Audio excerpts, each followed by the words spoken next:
What's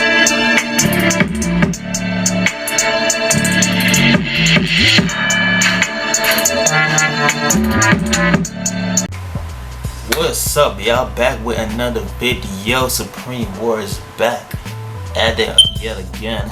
So this one right here is top 10 best new summer 2020 anime. So yeah, it's gonna show like what was the new anime like during this year for on summer. So I mean, I didn't like catch on my anime shows.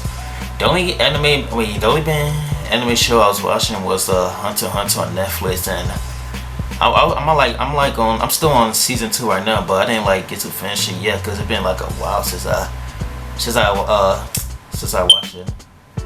And oh yeah, same here as One Punch Man. I gotta get back at that too. I gotta get back at that show too. I'm like still in the middle of season 2 as well, so I gotta get back at that. But what I'm looking forward is the new season of Attack on Titan. See, that shit is gonna be fire. And yeah, man, Attack on Titan is really savage. It's the most savage anime. I mean, it's more savage anime. I know this more like savage anime than that. It's like I don't know what it is because I've been watching a little bit of anime shows in a while now. So I gotta catch up on it. So anyway, so this is gonna show me like what's the best new summer of 2020 in anime. So let's check it out. Let's see what crazy animes they had during this summer year.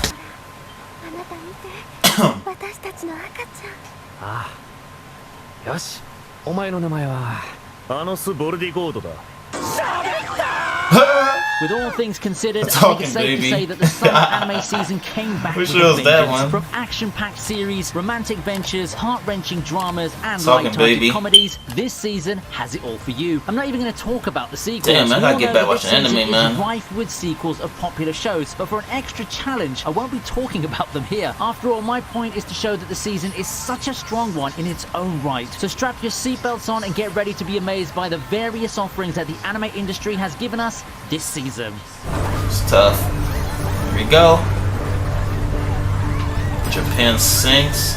So to start things off, we go with Japan Sinks 2020. It's been a while since we've been treated with a grim disaster series. In the same vein as Tokyo Magnitude 2.0, which I've talked about in an older video that I'll link on the top of the screen, Japan Sinks 2020 kicks off with an earthquake of insane proportions. We've always known that eventually a giant earthquake has the chance to remind me of the San Andreas movie with The Rock. Series takes a look at the possibility through the lens of the country literally finding its way into a watery grave. It is, at its core, not exactly a disaster series, because the said disasters only set the tone for the more important cultural themes that surface. Overall, I think that for something marketed as a disaster series, Japan Sinks 2020 is, all things considered, a pretty nice and gripping show. It does have its shortcomings though. While there are lots of interesting themes, a lot of them do feel underdeveloped. Nevertheless, when it comes to tone and music, this one is still pretty decent.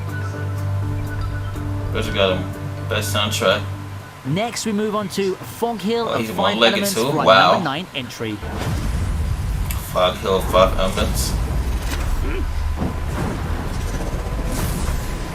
Damn! Shit's almost like The Last Airbender.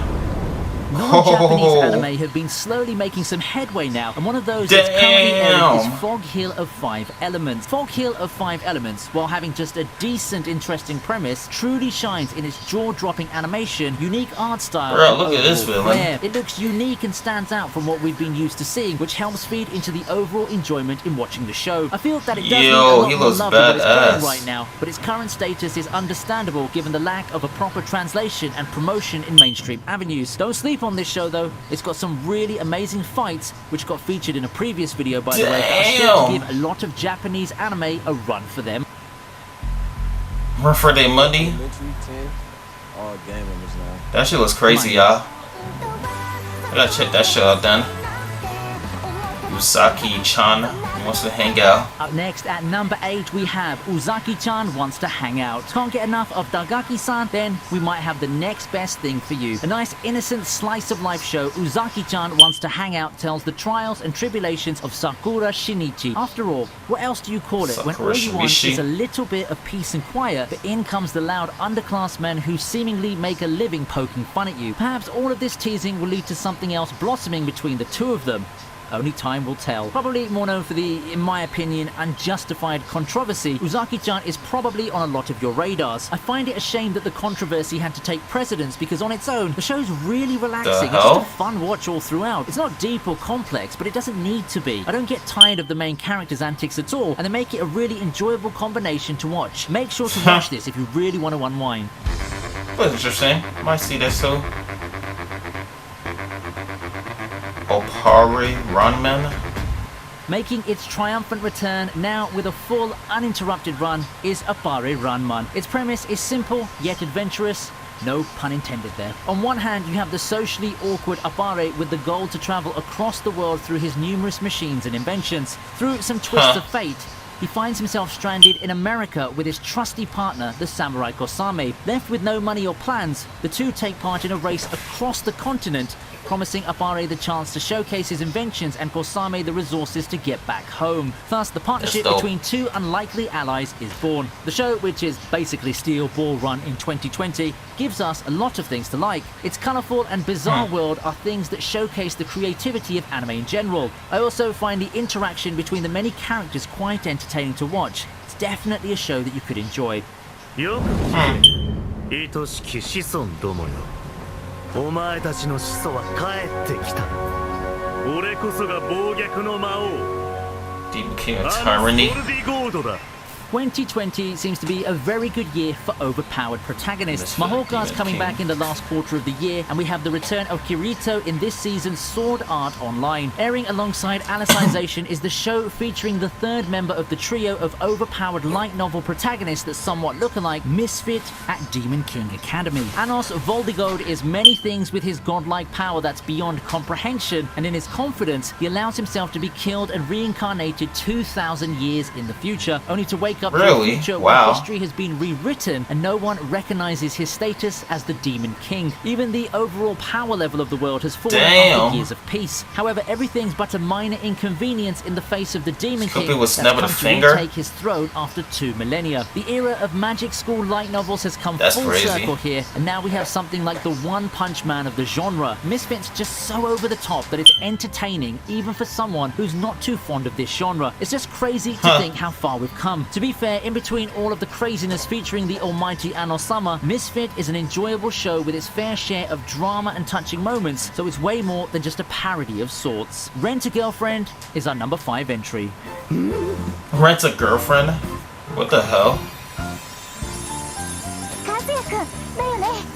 After getting dumped by his girlfriend, Kazuya attempts to make up and fill the void in his heart by taking advantage of the Japan classic, the rental girlfriend. Getting the right one to pretend to be your girlfriend's easy, and the pretty and caring Chizuru seems to be the perfect choice for him. However, things don't go as planned, and with the two having quite a rough going on their date, it seems to be a partnership destined to doom. Things get even more muddled when Kazuya hears of his grandmother's collapse and gets forced to bring Chizuru along with him. Not wanting to break the heart of his grandmother, who becomes overjoyed at Kazuya finally finding a serious girlfriend, Kazuya and Chizuru get forced into a fake relationship. To be fair, compared to the usual rom-coms, the premise of this anime does have a different execution, and I think that Rent-A-Girlfriend's rightfully one of the most trending shows this season, even beating out the sequels to popular shows at this time. The main character does get his fair share of criticism, but the hijinks and the comedy keep me coming back on this one. Probably check the first few episodes of this and see if it's to your liking. Looks funny. I might watch this one. Rent-A-Girlfriend. A Whisker Away's been through a lot. Thanks to the situation of the world at large, what was supposed to be a film ready for theatrical release ended up becoming a Netflix offer sometime right before the summer season. A Whisker Away ends up being something you'd expect from a Disney movie. I heard about the show Whisker Away. You know, the whimsical romantic story involving magic and transformation that we've come to know. While the story might seem quite plain at first, I think that it ended up quite nice and heartwarming. The art's just amazing and exceptional as expected from a full-length anime film. A Whisker Away is no Shinkai movie, but I think that it's a dramatic and heartwarming adventure that's a good way to spend 2 hours of your time. It's a really fun story that you can settle down and enjoy. So this show can make you cry. So this show can make you cry, in other words. Alright, are you No, then. a big finger to do a little channel for these guys? That'll change their life. Family. ヒュスク小切手を入金完了いたしましたバランスアンリミテッド Much to the joy of fangirls worldwide, Millionaire Detective has made its glorious return, and likely for good. The comedy show that follows the duo of the hilariously rich Daisuke and everyman detective Haru has hit the ground running once again. The main draw of the series for me, though, is the chemistry between the main duo. The two are polar opposites, and their chemistry helps make the show very fun to watch. Now, I know a lot of people who find Daisuke's swag and Rich's hilarious meme material, and I dare say that his antics help push the charming story just to the next level. The humor's great, the action's nice, and the characters are just so over the top that the show just becomes so entertaining. If you've not given the show a try from the previous season, now's the time to join the ride. In second place, we have God of High School. High School. Admittedly, I underestimated the fan base for God of High School before the season came in. I knew it was going to be popular, and for good reason too, but I didn't expect it to blow up like this as early as the first episode. Does it deserve the hype? God damn. Hell yeah. God of High School has, by all measures, a simple plot and premise. Cocky high schooler Damn. thinks he's hot Hey, stuff, look, bike. gets his ass kicked and starts his journey to win the King of the Iron Fist tournament. I mean, the God of High School. That's dope. Yes, that's the name of the tournament. Along the way, expect to see some of the God coolest of High and most School. breathtaking fight scenes this season has to offer. The show made me a believer so early. Damn, with she amazing did a Stone Cold fight Stunner? choreography and animation, and I can't wait to see what's going to happen next. In spite of all these things, as a webtoon reader myself, I was a bit disappointed with the pacing and the content that was cut, but after the Tower of God adaptation, I guess this is something we should have expected. One of the reasons why I listed this show in second place is because if you don't mind the simple plot and are here mainly for the action, this show would probably be my top pick of the season for you. With so many candidates, I think there's only one show that I'm going to vote for in the top spot, and it's Decadence. よし行け Decadence. Entering the season, I wasn't completely sure on what to make of Decadence. It seemed to have this dystopian steampunk flair going on for it, and I think that a couple of people penciled it in as basically another Attack on Titan when the first episode hit. But boy, did the show prove everyone wrong. I think that what Decadence does well is to subvert the expectations. When you have a world where monsters have wiped out most of the people, you immediately get those Attack on Titan vibes, but the anime has done a good job of throwing the twists early. The show, which is made by Studio Nut, also looks very stylish, very Trigger-like, and has a lot of action-packed scenes that you've come to know this studio for. From the second episode onwards, you can see that the show's no longer the generic monster versus humans post-apocalyptic show everyone made it out to be. Don't sleep on Decadence, I'm telling you. I think it's underrated for the amount of creativity and passion that you can see in this thing. See? Challenge mode of not talking about the numerous sequels turned up pretty high, I would didn't check it? Don't you out, think so? Among the shows listed here, Rent a what are your Girlfriend that favorites? got a Make high sure to tell school. me in the comment section below, and I'll gladly have a chat with you about them. Looks like the season turned out a lot better than we expected in March now, don't you think? Now, I wonder which of these shows will rise further and become anime of the season for the community. Only time will tell, I guess. Now, if you haven't already, make sure to hit that sweet like and subscribe button, and I'll be waiting for you on the... Wow, they all look so fire, man. I gotta watch one of them. I gotta see, well, I gotta check out, so I'll pick like the God of High School, Rent a Girlfriend, what do I call it? The 5 Elements, and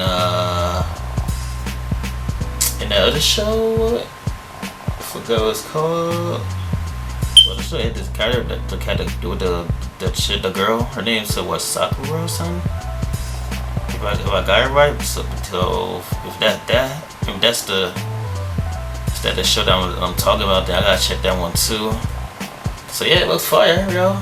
I definitely gotta get back on my anime grind and catch up with y'all. So anyway, see y'all in the next video.